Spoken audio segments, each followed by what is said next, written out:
केंद्रीय मंत्री स्मृति ईरानी इस वक्त प्रेस कॉन्फ्रेंस कर रही हैं, सीधे रुक करते हैं। अपनी पॉलिटिकल बौखलाहट में, अपनी पॉलिटिकल फ्रस्ट्रेशन में राहुल गांधी का मोदी के प्रति विष देश के प्रति अपमान में परिवर्तित हो चुका है। इसका आपने एक प्रतिबिंबित क्षण राहुल गांधी के इंग्लैंड दौरे में देखा, लेकिन नरेंद्र मोदी का अपमान करते करते पूरे ओबीसी समुदाय का अपमान करना भी राहुल गांधी ने उचित समझा। क्या यह पहली बार है कि राहुल गांधी ने, गांधी खानदान ने दलित अथवा पिछड़े समुदाय का अपमान किया है? देश की मीडिया, देश की जनता इस बात की साक्षी है कि उन्होंने न सिर्फ ओबीसी समुदाय पर अभद्र टिप्पणी की है, बल्कि साथ ही जब राष्ट्र को पहली बार ट्राइबल परिवार की एक महिला को महामहिम राष्ट्रपति के पद तक चुनने का मौका मिला, तब भी गांधी खानदान के आदेश पर महामहिम द्रौपदी मुर्मू जी का अपमान कांग्रेस के नेतृत्व ने किया। यह बात और है, अपनी ही पार्टी से अपने चप्पल उठाते हुए दिखाई दिए और अब उनका झूठ सर चढ़कर बोल रहा है। The political psychosis of Rahul Gandhi is on full display. Rahul Gandhi 4 मई 2019 के अपने वक्तव्य पर खरे उतरने का प्रयास कर रहे हैं।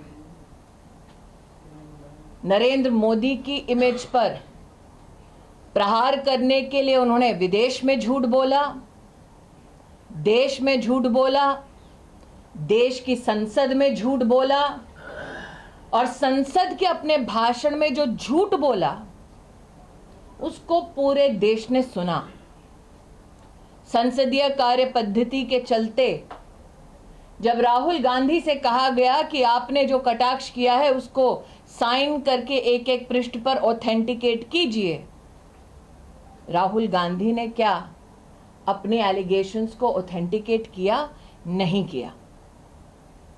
ये वो व्यक्ति हैं जो सुप्रीम कोर्ट के सामने जाकर नाक रगड़कर माफी मांगते हैं और आज ढोंग करते हैं डरपोक ना होने का। Ladies and gentlemen, on 4th May 2019, in an magazine interview, Rahul Gandhi, in his own words, claimed that Narendra Modi's greatest strength is his image.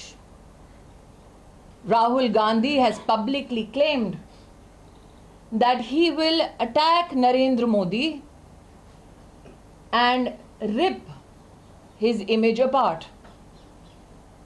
This is not the first time that someone from the Gandhi family threatened Narendra Modi.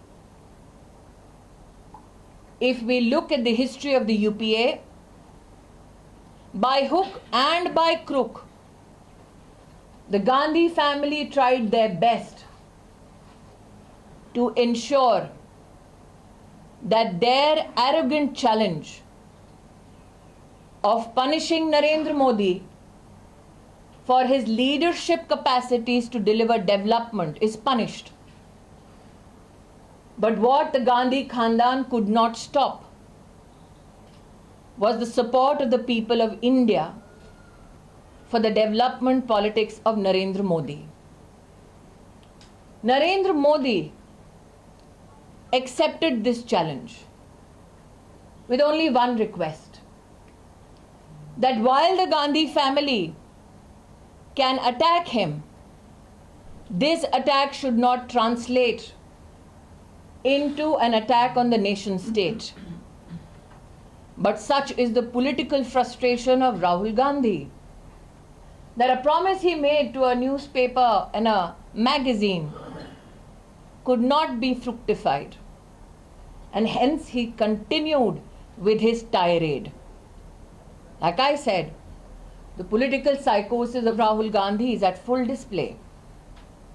He abused and accused Modi in parliament, but could not verify his own statement by authenticating it with his own signature. This gentleman who claims false bravado in a press conference by abusing journalists went scurrying to the Supreme Court begging with an apology. That Rahul Gandhi has been convicted by a court for not abusing an individual but an OBC community is known to every citizen of our country. But is this the first time that Rahul Gandhi and his family have abused people, citizens from backward communities or tribal communities for that matter? The media, the citizens of our country saw Rahul Gandhi's political arrogance at display when a Dalit leader of the Congress party was made to pick up Rahul Gandhi's footwear.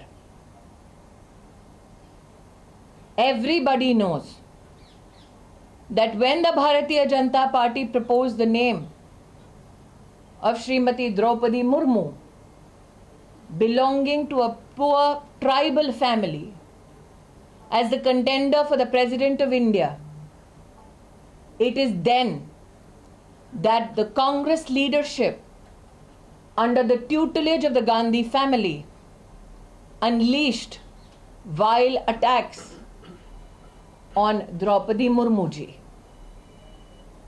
So Rahul Gandhi, your promise on the 4th of May 2019 to a magazine editor that you will rip Modi's image apart is a promise that shall remain unfulfilled. Because Narendra Modi's greatest strength is the people of India.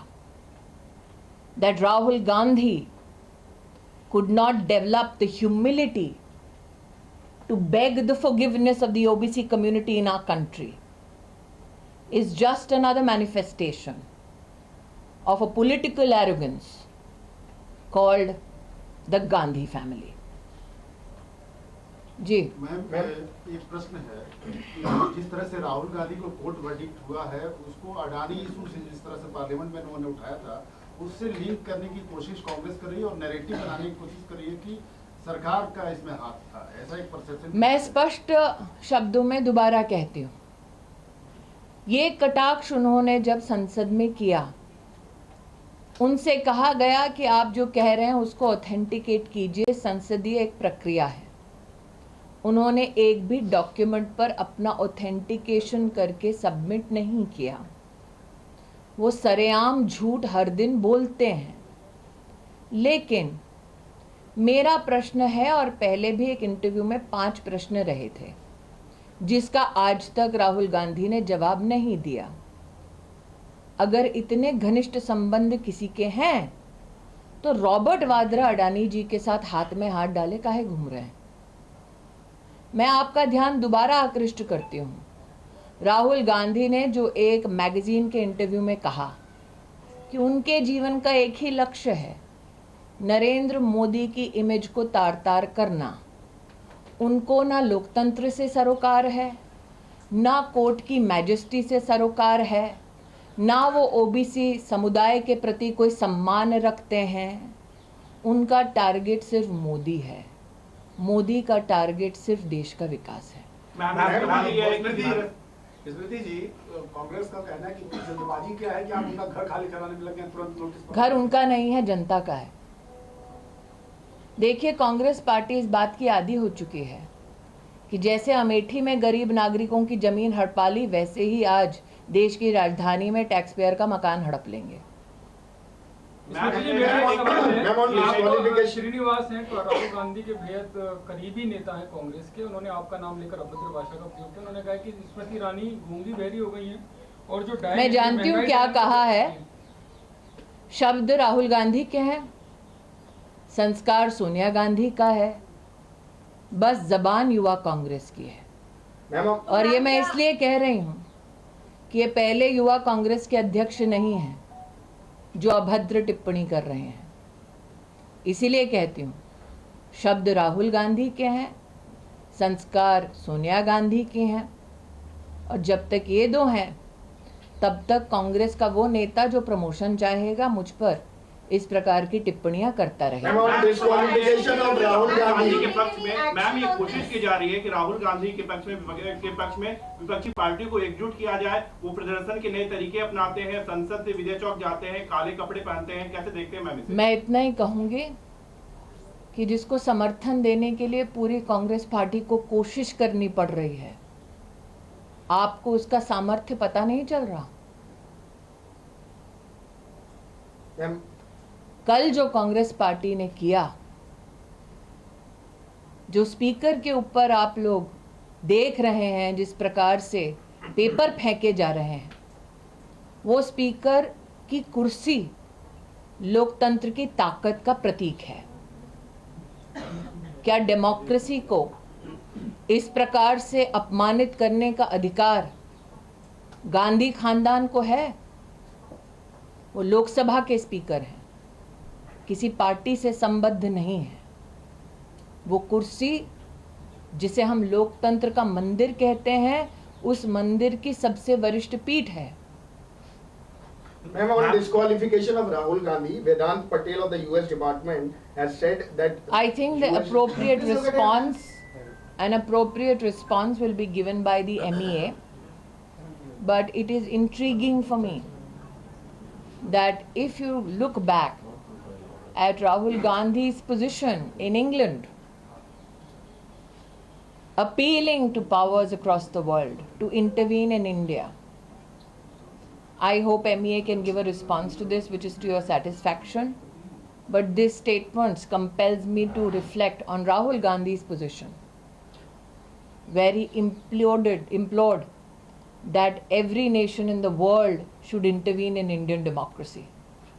Ma'am, yesterday Congress party leaders were wearing black clothes and all the opposition leaders came out, they had Narendra भाई ने कहा ना कि जब प्रगति बहुत होती है तो कहीं ना कहीं काला टीका लगना जरूरी है। राहुल गांधी पर बल्कि सोनिया गांधी पर भी उन्होंने कहा कि राहुल गांधी ने अपने शब्दों से ओबीसी का अपमान किया है। प्रधानमंत्री मोदी का अपमान करते करते उन्होंने प्रधानमंत्री मोदी की छवि खराब करने के लिए विदेश में इस तरह से अपमानित भाषा का इस्तेमाल किया। स्मृति ईरानी ने कहा कि शब्द भले राहुल गांधी के हों लेकिन संस्कार सोनिया गांधी के हैं।